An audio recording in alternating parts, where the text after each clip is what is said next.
everyone. Thank you, Ida-san, for inviting me over. It's my first time in Hangzhou, but my 8th time in mainland China. So I want to share with you today some of the work that my team and I have been doing on planet formation.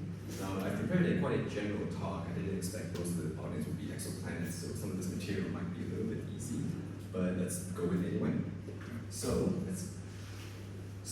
Even if you are not working in the field of exoplanets, you might see exoplanets in the headlines on a regular basis. And that is because we live in I would say, a golden era of exoplanetary sciences. We've now discovered thousands of exoplanets beyond our own solar system. 6,286 to be exact. This is the latest number I got. And about 2/3 of these exoplanets are what we call super Earths and also mini Neptunes. And about 1/3 are gas giants and a few percent terrestrial planets. And we can also, so that's quite a lot number of exoplanets. And we can also plot these exoplanets on a diagram like this. The planet mass versus a major axis diagram. And the color here is the orbital eccentricity of the exoplanet. And what you see here is the exoplanet population occupies a large range of parameter space. We have planets that are very close to their stars, planets very far out, cold Jupiters. We have planets, a few Earth masses, up to a few Jovian masses. Now, when you look at the exoplanet population, it comes with a huge diversity. We have planets on inclined orbits, eccentric orbits. Some planets have multiple stars, other planets have no stars, so-called free-floating planets. And in comparison, our own solar system is somewhat unique because we only have one star. All 8 planets are on a circular orbit, and we are all in the same orbital plane. So in that sense, we are somewhat unique. Now, I like these kind of images because these are directly imaged exoplanets. I like these kind of images because it allows me to actually see the exoplanets. So these are detection methods, direct detection methods where we actually see the light from the exoplanet. And this is a very simple system where you have one star and one planet. One of the newer discoveries, in fact. But there's an older example, a more famous example of these directly imaged planets. This is the so-called HR 8799 planetary system. There are 4 giant planets, 1, 2, 3, 4, around a single star. And if you have monitored this system over a long period of time, you can actually trace the orbital motion of these exoplanets. So this is hard proof that exoplanets do exist, you can actually detect them, and even see their orbital motions. So this is a one-star, many-planet system. You can have the opposite system. This is very interesting. For example, here you have one exoplanet, one planet orbiting its host star, but this planetary system is actually orbited by a binary star, a double star. So if you were to live on this exoplanet, you might actually see 3 suns at sunrise. Now, one of the goals of this field is to find Earth-like analogs because we would like to understand the origin of life, right? How do planetary systems such as the solar system and how do planets like the Earth form? So we're very interested in finding Earth-like analogs.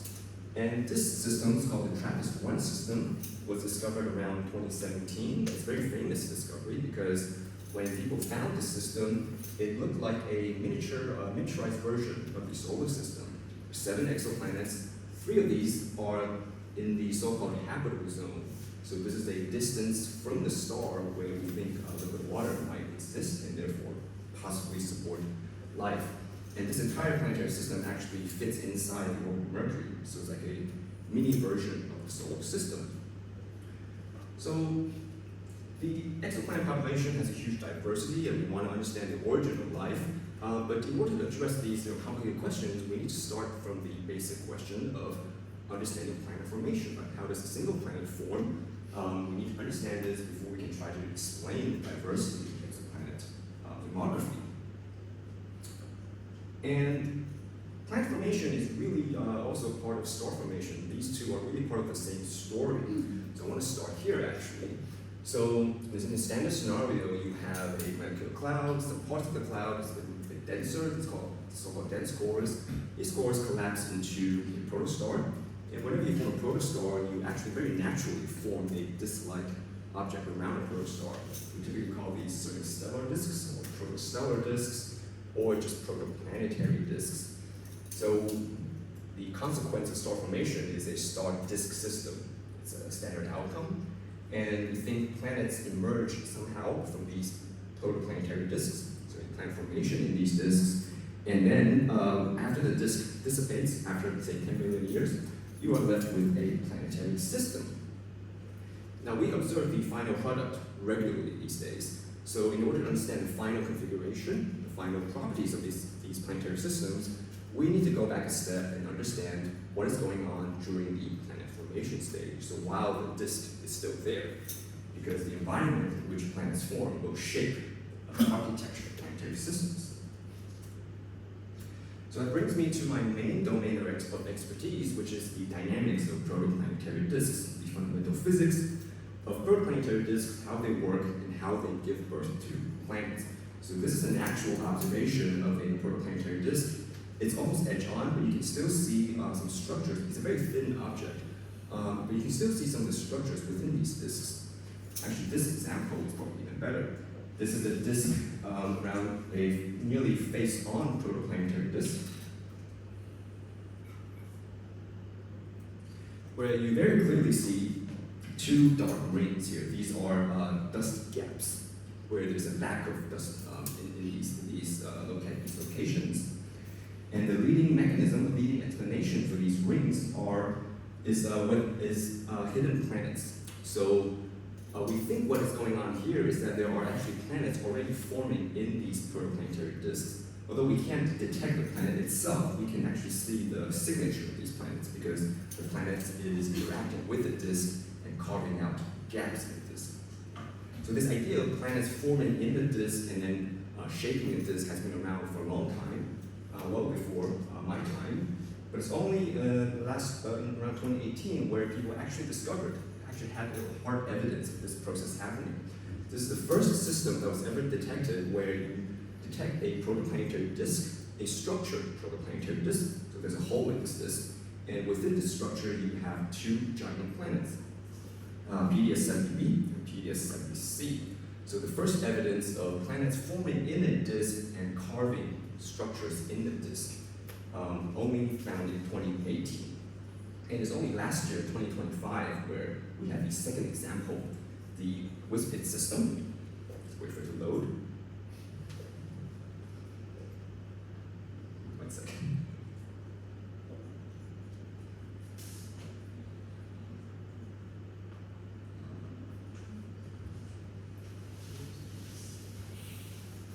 Might just be a lag. There is a lag.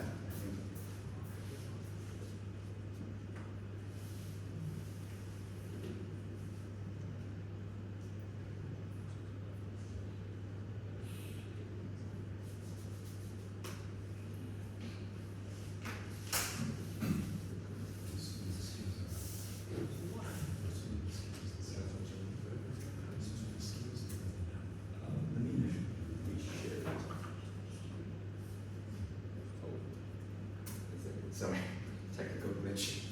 Let me reconnect.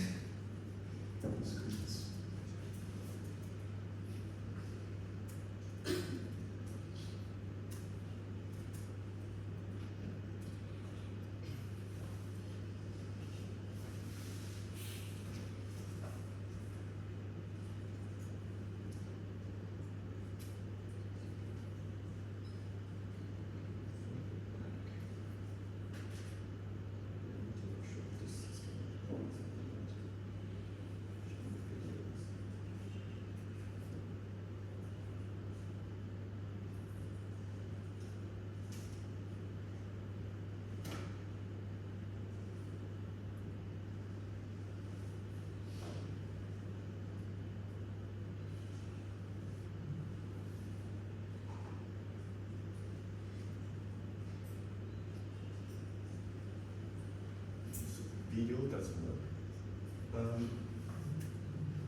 Yeah, it's probably my fault because my talk is cloud-based and I need VPN to access it.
So let me keep going. And if the video works, it works. If it doesn't work, sorry. So I'll just press on. Yes, I was saying, so it's only last year in 2025 where we discovered the second example where we detect a protoplanetary disk with a structure. In the disk appears a dust ring, and also two planets in the system, which hit 2C, 2B, and then 2C. Again, hard evidence that planets do form a protoplanetary disk, and they shape the disk as well. So I spent a lot of time convincing you that planets do form a disk, but I haven't really discussed how they actually form and what's the actual process of planet formation. As you can imagine, it's a complicated process spanning many orders of magnitude. But if I were to summarize it on one slide, this would be it. So in the standard scenario of planet formation, the bottom-up approach, core accretion scenario, we start off with interstellar dust, so micro-sized dust particles which hit and collide. And when these smallest particles collide, they tend to stick to each other through surface forces. It's very much like household dust. If you don't clean your apartment over a long time, you see dust will accumulate. And this collision of sticking process can take you from micro-sized dust up to millimeter or centimeter size of what we call pebbles. And this is actually backed by experimental evidence.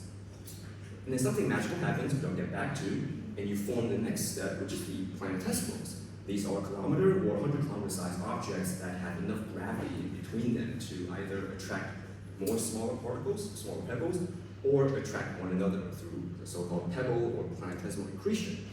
And then at some point we form a protoplanet. So on both extremes, we sort of understand what is happening. On the small scales, we have collision of sticking forces. On large scales, we have gravity. So it brings us back to this step here, going from pebbles up to planetesimals. This is probably the most difficult stage to explain in modern planet formation theory. And that is because when you take pebbles, when they collide with one another, they can't really stick to each other because they have too much momentum. Most likely they would either bounce or they would fragment on collision. But these pebbles do not have, if you take two pebbles, they don't have enough mass for gravity to take hold of them. So you can't really evoke gravity either. So neither gravity or sticking works across this scale. So this is the main bottleneck of modern planet formation theory. How to form planetesimals from smaller pebbles. The one thing to remember though is that this whole story is supposed to take place inside a protoplanetary disk, which is actually dominated by gas. The protoplanetary disk is 99% gas and only 1% of the dust material. So one has to keep in mind that everything that's happening here is happening inside an ocean of gas. So the interaction between the gas and the dust is a critical aspect of planet formation theory. And this interaction, which is predominantly frictional forces between the two species, can lead to what we call radial drift. And in other words, radial drift, or generally drift particles. So these dust particles do not stay where they are. They tend to move around the disk. They tend to settle from this atmosphere to the disk midplane, and they also tend to drift radially towards a star. So, and in this process, this drift rate also depends on particle size. So bigger particles move faster. So, and that's important because that means different particle sizes are distributed differently. And therefore, if you were to observe the system at different wavelengths, you would actually be tracking particles, different size particles, and therefore different locations in the disk. So if you observe at longer wavelengths, you would be looking at larger particles, which are more likely located around closer to the disk midplane and more nearer to the star. So drifting particles, drifting dust is an important concept in this story. So back to this barrier to planetesimal formation. As I mentioned, particles move around, they move through the disk, and that's a barrier to planet formation because if they don't stay where they are and they keep moving around with this, it's hard to make planets, right? And as I mentioned already, they also tend to fragment when two pebbles collide. They fragment or they bounce off each other. And this is a numerical simulation of that process. Two pebbles colliding, but then simply bouncing off each other. So bypassing this growth barrier is one of the important theoretical problems in this field. How can we bypass these growth barriers and make planetesimals out of pebbles? Now, Now, while two pebbles don't do anything interesting, as I mentioned, take two pebbles, collide them, they don't stick, they don't bind to gravity. If you were to take a cloud of pebbles, then it's a different story.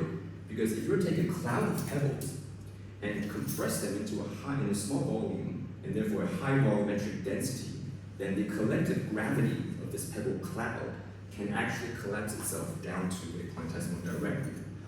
So even though two pebbles are not interesting, a collection of pebbles can be interesting and can be important for the gravity to take over.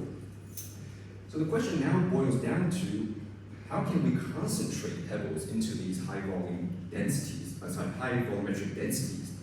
And there are a couple of ways in the literature. The simplest way is perhaps just let the particles settle to the disk midplane. They simply sink to the disk midplane and you would form a dense particle layer. The second mechanism is, as I mentioned, the protoplanetary disk is mostly gas. And there could be special structures in the gas itself. Special structures in the gas itself, for example, pressure bumps or these vortices, you can think of these as typhoons in the disk, storms in the disk, in the gas, that in these special structures can also collect particles and concentrate them. And there's a third class of mechanisms called streaming instabilities, dust gas streaming instabilities. These are mechanisms that rely on the mutual interaction between gas and dust, right? So there's friction between gas and dust, and it turns out that if you analyze these kind of systems, a mixture of gas and dust, very often this mixture is unstable. What that means is if you give this mixture a small kick, that small kick would grow exponentially in time. And this is a result of such an instability. And when this happens, you can sometimes drive very high density clumps just from this mutual interaction between gas and dust. And this will be my focus for the next few slides. One of the most famous examples is called the streaming instability. So this is a numerical simulation done around 2019, still one of the more sophisticated simulations by Li Zhixin. I'm going to play the movie in a minute, hopefully it works, but he's modeling a small patch of the protoplanetary disk. And the setup is fairly simple in the sense that it's just a local model of a protoplanetary disk modeling the co-evolution, simulating the co-evolution of a mixture of particles and gas. The color here is the particle density. Actually, the answer is already on the screen, but let me play it anyway. How it works. It may not.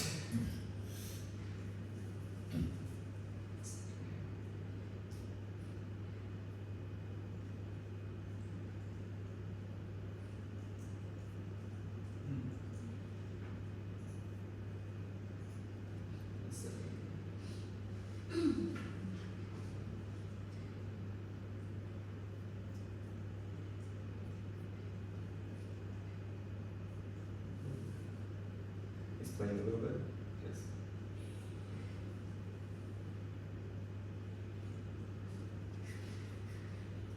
Is this a periodic box? It's a periodic, or the radio version is semi-periodic. Oh, got lucky there. So yeah, so if you simulate this very apparently simple system, it's actually unstable. And the result of this instability is the formation of these dense clumps that just emerge naturally out of this mutual interaction. So you can actually make these high-density dust clumps, which I think in this case actually can collapse into planetesimals because he does include gravity in these simulations. So my talk could end there actually because we made planetesimals on the computer, right? But I don't think the story is that simple because in these kind of models, we still adopt a fairly simplified treatment of the base protoplanetary disk, right? Even though we've made planetesimals, the underlying model is still rather simplified. For example, the disk is assumed to be smooth. That already contradicts my first few slides, right, where we see structures in the disk. Very often, we approximate gas to be isothermal, so same temperature everywhere all the time. That's also a simplification, obviously. We very often neglect any magnetic field effects. Well, we actually know the fields are important in these systems. And very often we only consider the evolution of a single grain size. But there might be multiple dust species in the system. Particles could perhaps still grow to some extent. So one of the focuses in my group has been to address how does this streaming instability, this sort of a standard explanation for planetesimal formation, how does it actually work in a realistic disk? And by realistic, I mean in an actual protoplanetary disk, it could be quite complicated. There could be additional effects, additional physics that weren't accounted for. The disk is likely turbulent to some extent, probably not isothermal, so thermodynamics could be important. There are certain structures in the disk, both radially and also vertically. Magnetic fields are certainly in the disk. How does that affect the process? And also grain growth is something I got involved in as well recently. So I won't have time to go through all of these, so just focus on this turbulence effect. Now, protoplanetary disks are likely turbulent to some extent. At the moment, we don't think the turbulence is strong enough to really modify the disk as a whole to cause it like significant global evolution. But when we are thinking about particle dynamics, they could be important for particle dynamics because you don't need very strong turbulence to affect particles, to kick them around. So what's shown here are a couple of physical mechanisms that can drive turbulence in protoplanetary disks. These are called thermal hydrodynamical instabilities. Vertical shear instability has been studied quite extensively. Convector instability is a kind of convection, and this one is a little weird, called non-vortex instability, but not too much has been done on it. I won't go through these in detail, but just to want to make the point that at this stage, we do think protoplanetary disks are turbulent to the extent of affecting particle dynamics. And when it comes to turbulence in disks, I think there's an interesting dilemma, actually. There's two sides of the argument. On the surface, on a superficial level, you might imagine turbulence would cause small-scale kicks, it would stir the particles around, and that would make planetesimal formation difficult, right? And that is true. But at the same time, if we are considering the case of disk turbulence has a special property in that sometimes it can lead to the formation of large-scale structures that can actually collect dust particles. So in reality, depending on the physical mechanism, depending on the parameter space, you could have a competition between small-scale stirring and also large-scale collection and coherent structures. And I want to give you a couple of examples of this competition that could actually happen. So this is a numeric simulation, I hope it plays, of particles interacting with one of these hydrodynamic instabilities, the VSI, the vertical shear instability. So if movie plays, and does, you see the particles do try to settle to the midplane, but very quickly they get kicked back up into the atmosphere. And that is because the gas in the background is undergoing this hydro instability, and that is lifting the particles up and down. This bright spot here is artificial, it's to do with initial conditions. But everywhere else is real, so in this case, we would conclude that we cannot make planetesimals and therefore cannot make planets in the system, because the turbulence is stirring the particles too much. It's preventing the formation of a dense particle layer. Here's another example, which I'll play in a minute. So this is, again, we're going to be looking at the evolution of dust in response to a hydrodynamic instability, hydroturbulence. It's a different physical mechanism, but we're going to be looking at how turbulence affects the particle distribution. So in the beginning, the turbulence does happen. It does try to kick the particles around. You see a little bit of mess in the beginning, but over the simulation timescale, a couple of hundred orbits, you see the particles being collected into these rings here. And that is because of large-scale structure formation in the gas. So in this particular case, the turbulence itself is forming large-scale pressure bumps, which is trying to trap the dust particles. But the structures themselves are not very steady, so the trapping process is very inefficient, very unsteady. So overall, we have some level of trapping, but still, I would say the stirring effect, the unsteady effect, is still outweighs any trapping we have. Can you explain the Z? Is that vertical axis and then Yeah, this is the vertical axis. The midplane is at z equals 0. Yeah. the axis is the same as radius, or it doesn't matter? Yes, it's a local simulation. So yeah, this is 0 is our fiducial reference radius. And we're simulating a small section of this about some fiducial radius. So it seems like turbulence is structured, right, in two examples I've given you so far. So why don't we just take out turbulence, right? Just remove any source of turbulence and just simulate the evolution of a dust and gas system. But actually, even in this case, it's not always guaranteed you make planetesimals. So this is a simulation which I'll play where there's no external turbulence, so we design the physics so that the gas is quite stable. So any activity you see here is just due to the interaction between particles and gas themselves. And if it plays,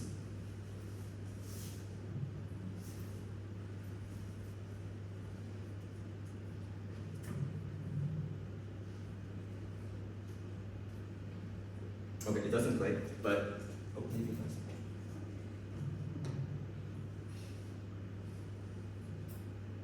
Okay, it doesn't play, but that's okay. This is actually the final snapshot of the simulation. Oh, maybe not the final one. Okay, so in this case, so it does play. So in this case, the particles do get stirred just due to the interaction of dust and gas. And there's actually no, even though I don't have any external source of turbulence, the interaction with dust and gas is so violent that it does actually itself prevents any clumping. So at the end of the day, I don't see any obvious signs of high density dust clumps. And it turns out that even without external turbulence, you need to satisfy certain criteria in order to produce dense dust clumps. In particular, the overall dust to gas ratio, in this case, is actually 0.3% compared to the interstellar medium value, which is 1%. So this is a dust-poor disk, and in a dust-poor disk, it's quite difficult to form dense dust clumps. So far, I've given you two examples of turbulent stirring and preventing particle clumping. I'll also give you an example where I don't have any external turbulence, but I still don't get any particle clumping. So at this point, I would ask, well, am I missing the big picture? Maybe I'm too focused on the details. Maybe I should take a step back and look at the big picture of a protoplanetary disk. What am I really missing there? And we realized, actually, when we take a step back and look at the disk as a whole, we realize that we are missing a very fundamental piece of physics when we are describing our protoplanetary disk. A protoplanetary disk is fundamentally an accretion disk. These are very general astrophysical objects, right? And accretion disk, by definition, has to accrete, and we actually observe accretion. Right? So if we're going to talk about planet formation in a protoplanetary disk, perhaps we should account for some of the fundamental properties of a protoplanetary disk. We should account for accretion in this. Right? So, and in a protoplanetary disk, we think accretion probably happens through some kind of magnetic torquing effect or magnetic winds. Doesn't matter what the mechanism is, really, the point is there should be a flow of material from the outer disk to the inner disk onto the star. So we're going to build into this model here now. We're going to account for this accretion flow. We're going to construct a disk model where the gas is flowing from right to left. And then we're going to ask what happens to my picture of streaming instability. I hope this plays. So this is the same simulation as before, but now we are going to allow the disk to accrete. We're looking at particle density, but the gas in the background is actually accreting to the star. You can imagine it's flowing in the background through. And if we be a little patient and watch the movie to the end, you will see that eventually, still right now it's a bit of a mess, but at some point we start to see these bright red spots here. These are high density dust clumps, actually, hitting a dust to gas ratio of about 100, and that's actually enough to trigger gravitational collapse. And we don't have that in our models because we don't have self-gravity in the models. But based on the density measurements here, we can speculate it probably will collapse. And the only difference between my simulation here and the previous one is the fact that I've accounted for this accretion flow in the system, which should exist in a model of a protoplanetary disk. This is the same two simulations summarized on a time evolution plot when I'm plotting the maximum dust to gas ratio versus time. The blue one is my standard simulation without accretion flow. I get a moderate enhancement, maybe dust to gas ratio 10. That's not enough to make planetesimals. But if I simply just account for this accretion in the background, I promote or I upgrade this system to a strong clumping regime. and I can actually perhaps make planetesimals, even in a dust orbit. This is work currently being carried out by my PhD student, Wang Xiangzhi, with using the Athena++ code. Sorry. Now I should say, we put in some accretion in the system, and they are physically motivated by magnetic fields, although we don't actually put in the magnetic field. So it's kind of sort of like a mock-up. So these are what we call passive magnetic field simulations. We only model the effect of a B field, but we don't actually model the B field itself. So one of the directions that I want to push in terms of my future research, the next phase of my research, is to indeed account for the evolution of a magnetic field. I want to now include the B field evolution in my simulations and see how that affects the outcome. This is an example simulation of ongoing work. This one is already published. But this is just a simulation of, again, particle-gas interaction, but now the gas is now magnetized. We play a movie first. So the system becomes quite violent, actually. It's very chaotic. You get these transient clumps happening. And the dust-to-gas ratios are not that impressive. They're about 3.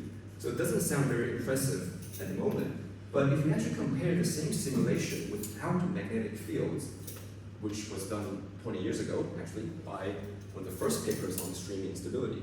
So these two simulations are very similar setups, except this one does not have a magnetic field. In this case, you don't get any concentrated dust clumps. The initial dust-to-gas ratio is about 0.2, and the final dust-to-gas ratio is about 0.2. So there's only order unity fluctuations in the purely hydrodynamic case. With the same initial conditions with a B field can give you these transient, rather intense dust clumps. So I would say the morphology is qualitatively different just by including a magnetic field in the system. So I'll give you a couple of examples of how the streaming instability, this standard route to planetary formation, how it might be modified in various ways. And I haven't given you a definite conclusion, right? I haven't really said it's going to help or not. And the reality is sometimes it helps and sometimes it doesn't. So it does modify it, but there's no conclusive conclusion. But it doesn't matter actually, because whatever happens, we know planets form somehow, right? We're standing on the planet, we're detecting thousands of exoplanets on a regular basis. So it must be whatever makes planets, it must be a very efficient process. But that's still not the end of the story, because once a planet forms, the disk is still there actually. So then we ask, what happens after planet formation? So this is something our group is also interested in. And after a planet forms, it continues to interact with its parent protoplanetary disk. Very often, it would carve a gap in the disk. So this is a numerical simulation of a 3-dimensional disk with an embedded giant planet.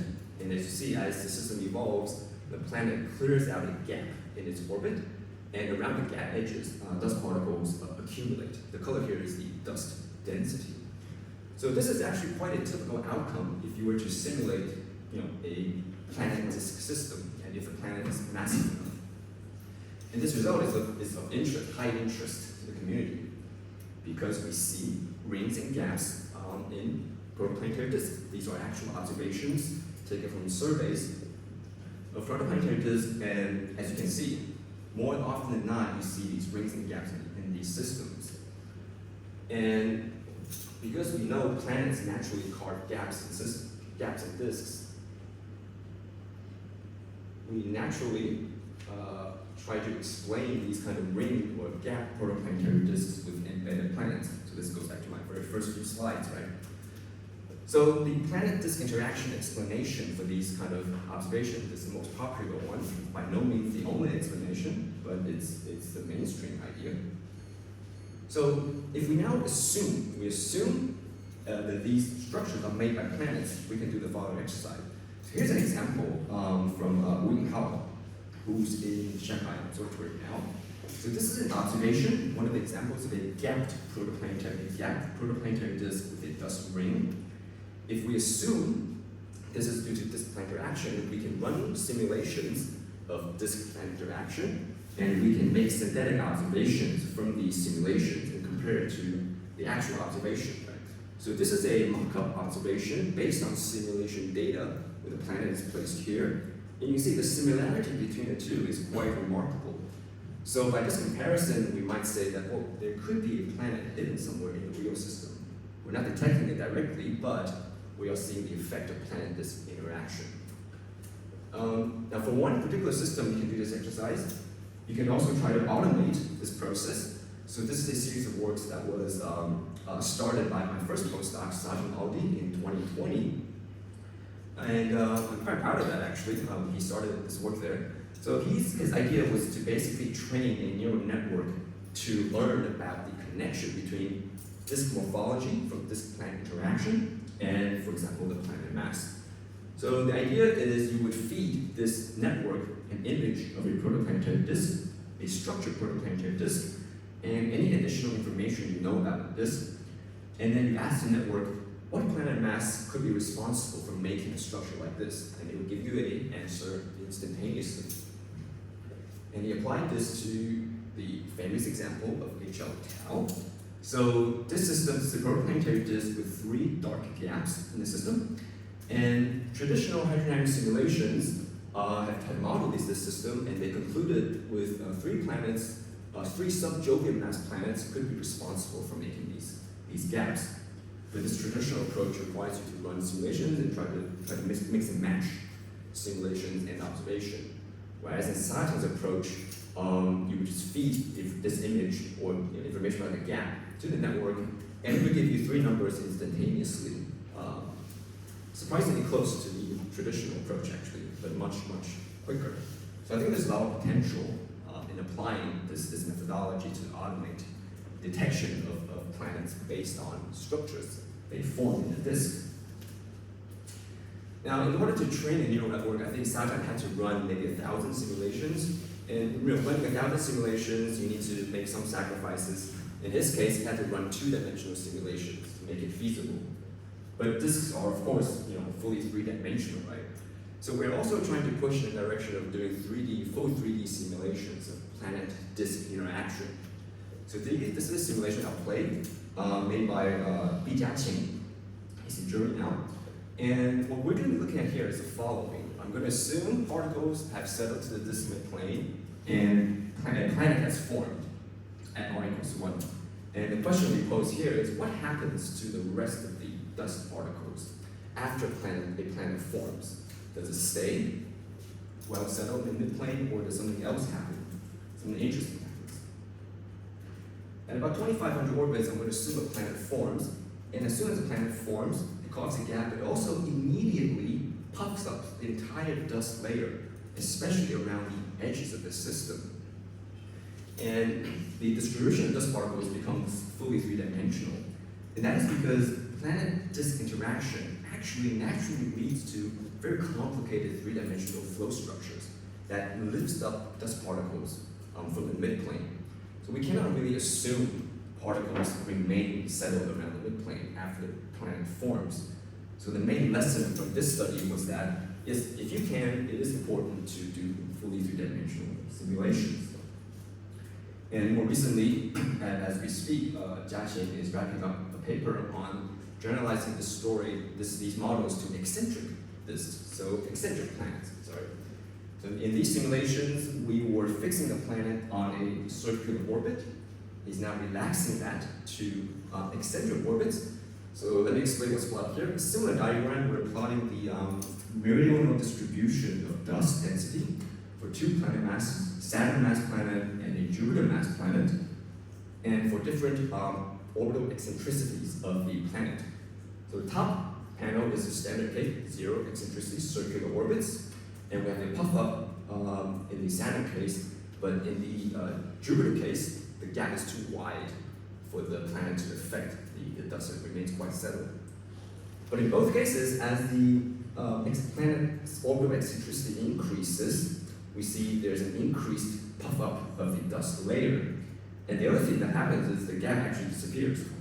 So for example here, actually this is a better example, where I have a clean, well-defined dust gap for a circular orbit, but as the planet's orbit becomes eccentric, moderate eccentricity or high eccentricity, the dust gap in fact disappears, so you actually do not form clean dust gaps. Conversely, if you were to observe a very clean, deep dust gap in the sky, that would suggest that the planet is probably not on a very eccentric orbit. Probably has to be quite circular in order to maintain this very deep and clean gap. Now, rings and gaps are not the only asymmetries you observe. It's the most common asymmetry you observe, but it's not the only kind of asymmetry you observe. Oops. I realized the slide didn't show.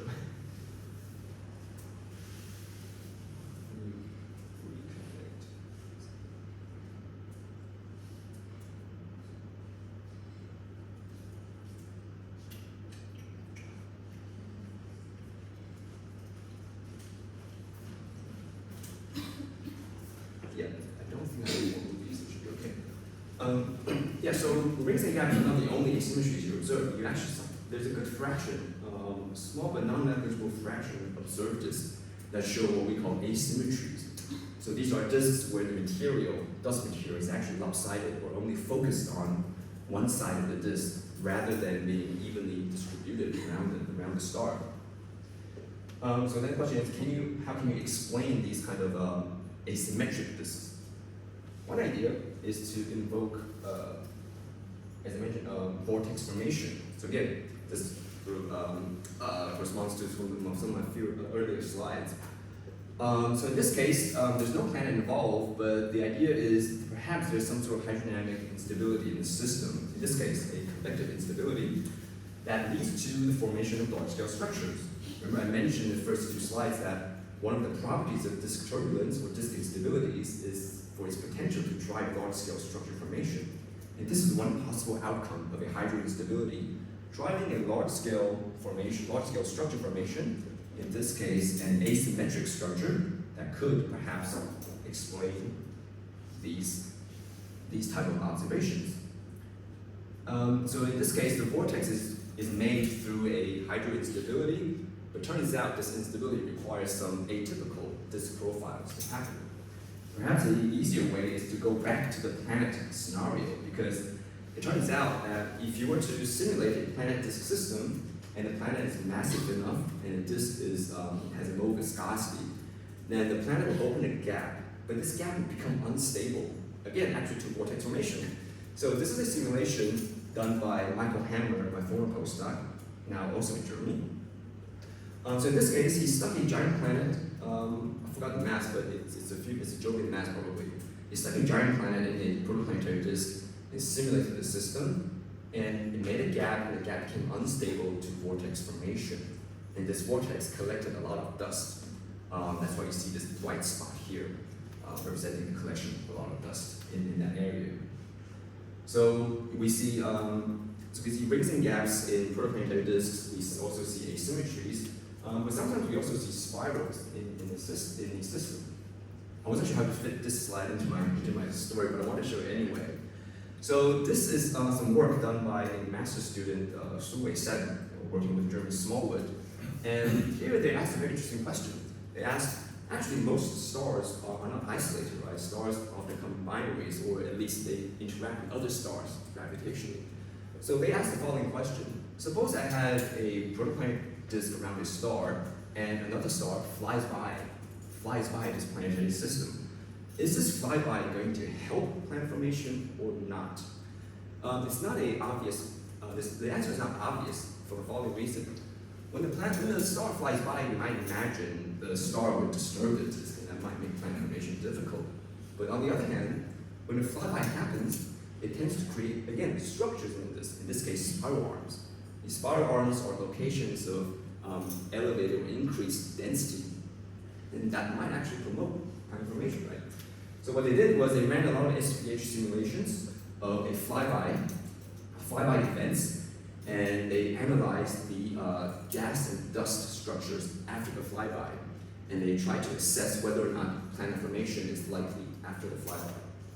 And in this particular simulation on the screen here, it turns out it does actually help planetesimal formation. So the increased densities in these special spiral arms does actually promote planetesimal formation. But I should emphasize it's only for this particular case. they mainly vary the mass ratio between the primary star and the companion. And this is an equal mass flyby. In this case, it does actually help planet formation. But I think in some of the other simulations, it actually does the opposite effect. So it does depend on parameters. So I think I'm at the end of my talk. So I'll just summarize by saying that we are, as I said, in a golden era of planet formation, because we're discovering not only exoplanets, but also the birthplaces of exoplanets, protoplanetary disks. We now have detailed observations of these disks that allow us to study or constrain the process of planet formation. In the whole planet formation story, planetesimal formation is in particular a difficult theoretical challenge because of these growth barriers that goes from pebbles to planetesimals. So how to conquer these growth barriers is a key problem. But even after you've made a planet, it's not the end of the story because the planet can interact with the disk, and that will help shape not only the disk but also perhaps the architecture of planetary systems as well. So there are two main directions I'm going to push as far as my future work goes. One is magnetic fields and dust, and the other is disk-planet interaction, how do planets migrate through the disk. And I'd be happy to answer any questions, or if you want to talk about those topics offline. Thank you.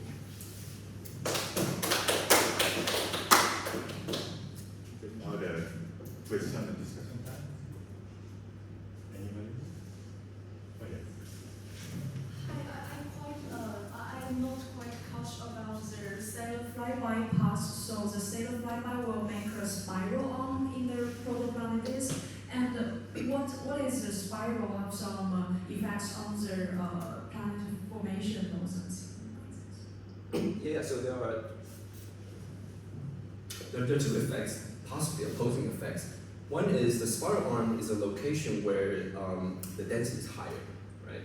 So by increasing the density of particles, that could promote planet formation. But at the same time, the flyby can also induce random motions in the disk, so more stirring in the disk.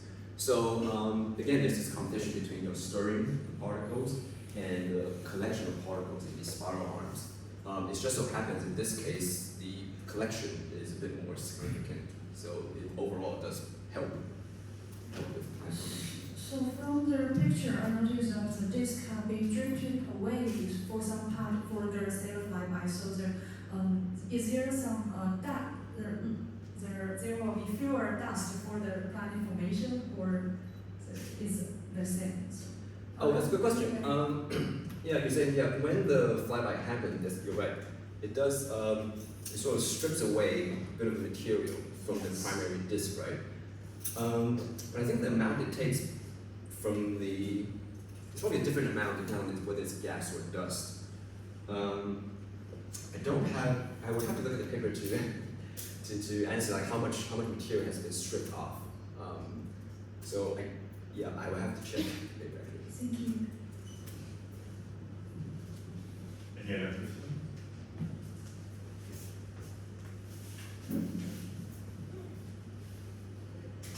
So does dust charge matter at all in any of this? Possibly. I would have to look into this. And I think very few people have considered this. So for example, in these energy simulations, are magnetized, but the particles are not charged, actually, so they don't interact with the B field directly, but they do talk to the B field indirectly through the gas, right, through friction. But if you're talking about if I had the particles being directly charged, then there will be some direct interactions with the B field, and there could be other instabilities that would arise from that too. Yeah, I think it would only be the small grains that would matter. That would be charged, right? So. Yes, and the small grains, so yeah, it's a good question, good point. So yeah, as you said, the small grains are probably responsible for the ionization levels in the gas, right? The particles in these simulations are the large ones, pebbles in the middle. So these are probably not charged. So depending on the size of the particles, they probably serve different roles in the system. Any other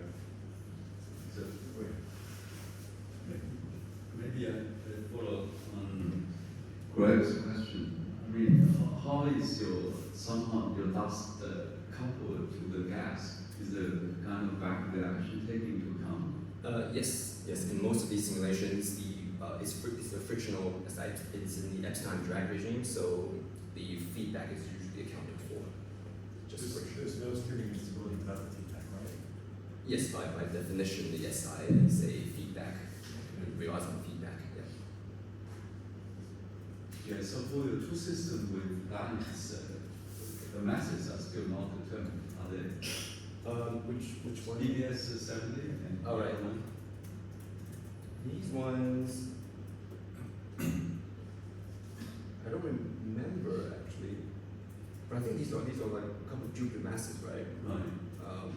I think they're from Jovian planets. But we only know the luminosity, so we need to convert the brightness to the mass. Right. I guess in that sense it's not a direct measurement, but there are some constraints, I suppose.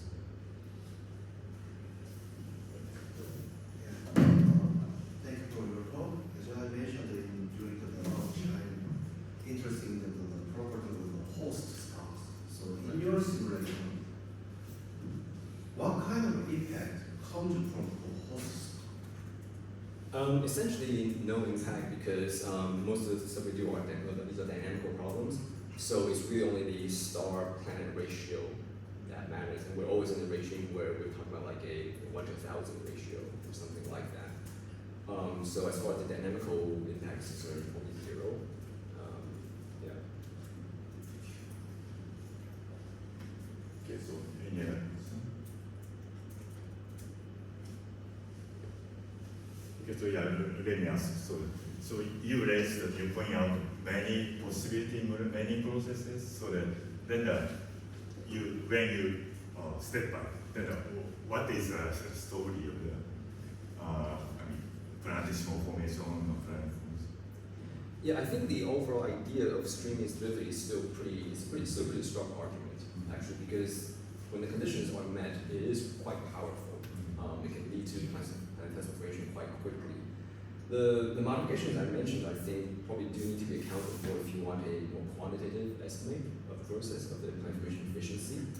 So if you wanted this, given this model, you wanted to assess if planetesimal formation would occur, you probably do need to account for these additional effects. But as far as the fundamental physical mechanism is concerned, I believe it's based on something like the stream instability, fundamentally speaking.